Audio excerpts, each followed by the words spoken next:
Hey, what's going on, fight fans? Hey, this is Coach D, the Wild Man, coming at you again with another episode of Coach D Media. Now, you know I do Coach D Media. I talk about all things combat sports related, from the highs to the lows. All right, time to continue on with this conversation of what's going on with Gamma USA, what's going on with Gamma Worldwide, now what's going on with UWW and the IOC. Okay. Those who've been following us understand this has been a series of successes where we're going from one step where we started with the Olympic recognition all the way up to what I like to call the letter. Justin Brown posted a letter not too long ago, and it simply went viral. Everybody was talking about it. Everybody was commenting about it, right? Apparently, the letter is a big thing. So I wouldn't be doing my job if I didn't have this conversation. So I got my road dog on the line to kind of break it all down. He's going to explain what the letter means. Justin, what's going on, brother? Good morning, Coach D. How are you? I'm doing great. So we seen the letter. You posted it. You said this is a good thing for us, but like I said, all the guys who just simply do what they do, from the fighters to the coaches to promotions to gyms to organizations, you know, they see the letter, they like the letter, they may even share the letter, but what does the letter actually mean? Yeah. So I'll tell you that, but let's talk about who UWW is. Okay. So then you know what the letter more means. So UWW is United World Wrestling. They're the international federation recognized by the International Olympic Committee for the sport of wrestling. They're also a full member of the Sport Accord. They're a WADA signatory, which is the World Anti-Doping Agency, and they're also a member of the ASOIF, which is the Association of Summer Olympic International Sport Federations. So they're also a member of that. And that's key to getting into the Olympic Games. So you got to be a member of the Sport Accord. You got to be a member of either the Olympic or the Summer Games, and we are from UWW standpoint. I sit on the global committee, on the International Global Committee at UWW for the sports of pankration, grappling, and amateur MMA. So that was completely revised. That whole program was revised this last year. Amateur MMA was adopted as a full discipline under UWW in October of 2024. So just a few months ago, 8 months ago now, it was adopted as a full discipline under UWW. So what that letter means to us, we get recognition under UWW solely for the sports of pankration and amateur MMA in the USA. That letter is from an international federation of the IOC. So the only thing it does for us, it now allows us the ability to apply to the U.S. Olympic Committee to be recognized to the U.S. Olympic Committee. And that's our next step. We had to have that. Our international federation had to get recognition from the IOC, which we did. We're recognized by an IOC member and a Sport Accord member. And that letter allows us to apply to the U.S. Olympic Committee. So we're going to be doing that. They only allow applications every 2 years. So we've got to wait. We're talking to them now. We already know what we have to do. We're in discussions with the U.S. Olympic Committee. We've met the criteria for us to be able to apply in every other regard. So we're just waiting for that window to open back up in the start of 2026. But we will have an application, and it should be a pretty easy process, hopefully. Okay. So let's go with the when this happens conversation. Okay. Yeah. When this happens, and if it sounds good, say you're saying it looks good, things look positive. When this happens, what does it mean for everybody involved, like coaches, fighters, everybody? What does that mean? It simply means there's another pathway on the Olympic platform for the sport of amateur MMA. Okay. So it doesn't mean that the state commissions go away. It doesn't mean a lot of things. A lot of people were talking about, hey, that's great, we can just not use the state commission. That's not the case. There's state law that still supersedes a lot of things until we're a national governing body, which is different than being recognized by the USOC. So when you become a national governing body, we are recognized as a national governing body to UWW, but not in the US until we're inside the Olympic Games and recognized by the USOC. So your first step is you get recognized by the USOC. You're called a recognized sport organization. And that's the same thing like Waco Kickboxing, US Muay Thai Federation. Those guys are recognized sports organizations. They're not true national governing bodies yet. Of course, they are to their international federations. They're the only ones recognized. But in the USA, you have to be in the Olympic Games. That's the way the Ted Stevens Act, the federal law, is written. You got to be inside the Olympic Games to be recognized as a national governing body. And there's more steps to that. I'm kind of saying it lightly. But then again, there's just one pathway. So you don't have to be an Olympic boxer to box, right? So it's just another pathway. You don't have to be an Olympic kickboxer to kickbox. So there's other organizations that do offer amateur programs. The state commissions can also sanction and regulate amateur combat sports programs, and then there'll be an Olympic pathway like USA Boxing has, like USA Taekwondo and USA Karate. Those have their own platforms and programs where people can compete to try to make the national team and compete potentially and hopefully moving into the Olympic Games. But either way, there's phenomenal other opportunities like the Pan American Games that's put on our table currently. We did the World Combat Games, the World Games, and other Olympic program type events.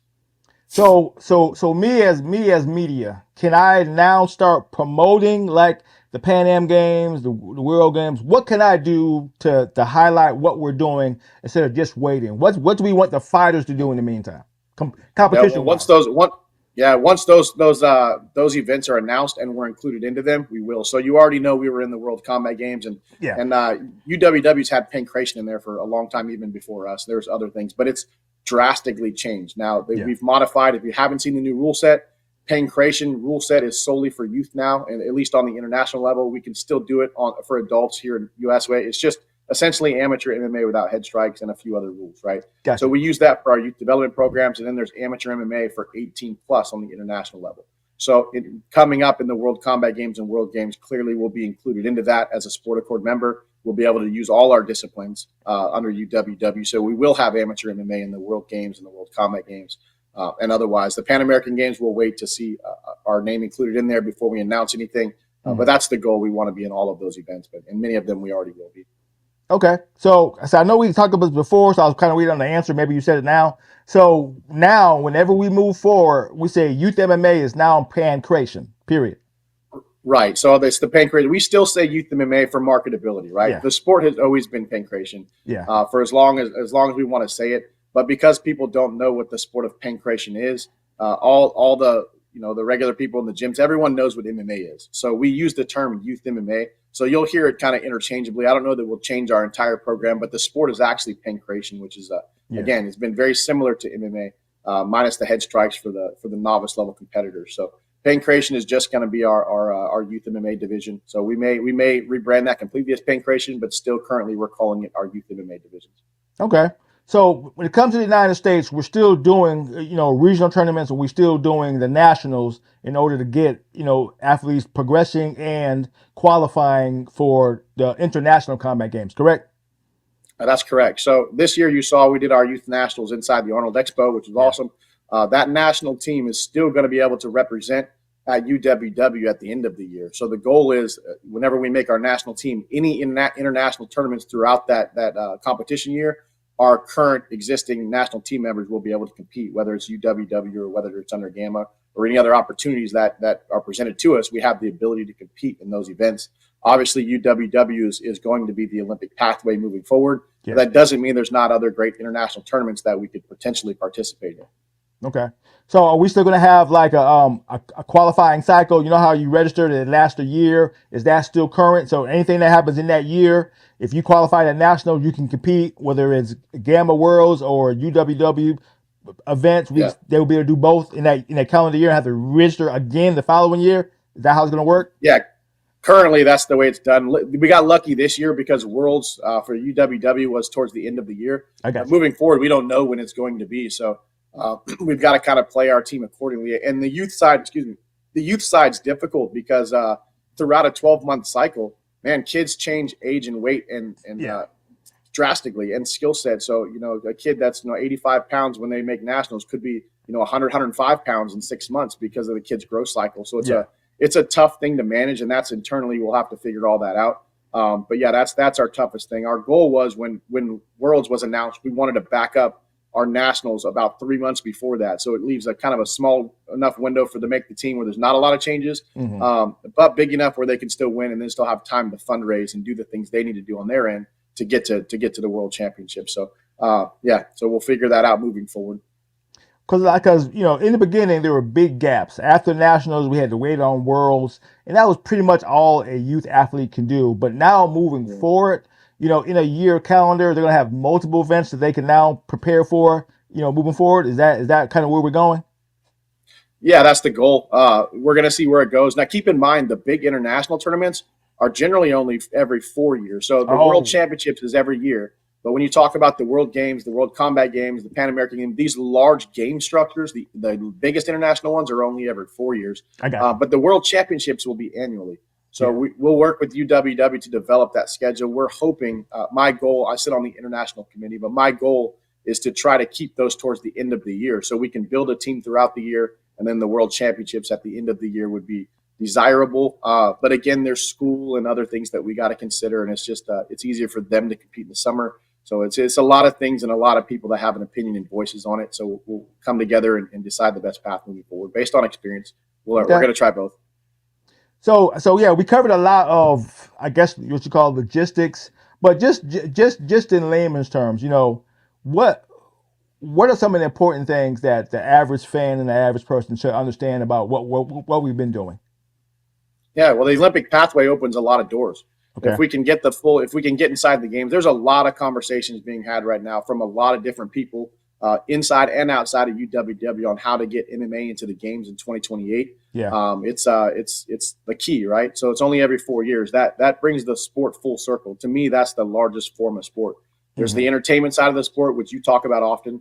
And then there's the highest form of actually sport competition itself. And to me, that's the Olympic Games. So when we can get MMA into the Olympic Games is key. Now, we've already got the recognition from an international standpoint. We've got the recognition from IOC, Sport Accord. There is nobody else who can apply to be a member of Sport Accord that conflicts with our existing discipline. So there's other members, other groups that are they're actually saying they're trying to apply for the sport of MMA, but they can't, right? It's just an existing sport, so they can't apply for it. So they can apply for it, of course, but it's going to get kicked back or should get kicked back. There's no reason that we have those conflicts with members in Sport Accord. The members are the voting rights anyway, so we'll see how that goes. I'm not worried. We're on a different level. We're on a different playing field, and I'm excited to see where we go. We've already got the recognition, and we're talking to the local organizing committee, several people within that, and we're going to see how we can proceed to try to get into the 2028 games. That's the goal. Okay, so everything's still moving according to plan. Your vision you had early on is still on track for the most part. Yeah, the vision's always there. The goal's always been to get in the Olympic Games, and I know that's been the goal of a lot of people. But we've achieved everything that we need to achieve on our side, and we're going to move forward, and we're going to try our best to get into the games for 2028.